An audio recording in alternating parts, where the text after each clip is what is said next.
The signs of fresh truce talks come alongside Israeli preparations for a military push in Gaza's southern city of Rafah, and with spillover from the war leading to stepped-up exchanges of fire over Israel's northern border with Lebanon. A delegation from Gaza war mediator Egypt arrived in Israel for a bid to reignite stalled ceasefire and hostage release negotiations between Israel and Hamas, Israeli and Egyptian media reported. Egypt, Qatar and the United States have been trying to find a ceasefire for the war in Gaza without success since a one-week halt to the fighting in November. That truce saw the exchange of 80 Israeli captives in return for 240 Palestinians held in Israeli prisons.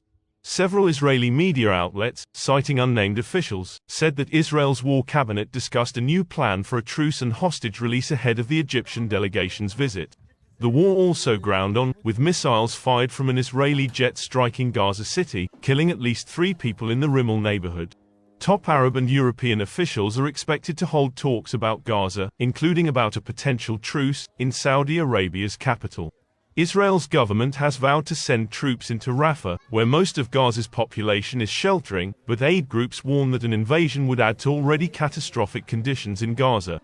Israel has struck increasingly deeper into Lebanon, while the Hezbollah movement, based in Lebanon, has stepped up attacks on Israeli positions across the border. The Israeli army said an Israeli civilian was killed by anti-tank missiles fired towards the area of Har Dove, which refers to the disputed Shabar Farms district. Hezbollah said it had destroyed 2 Israeli vehicles in the Kfar Shoba hills overnight in a complex ambush on a convoy using missiles and artillery. The Israeli military said its fighter jets struck Hezbollah targets around Shabar village in southern Lebanon, as well as in Kfar Shoba and other areas.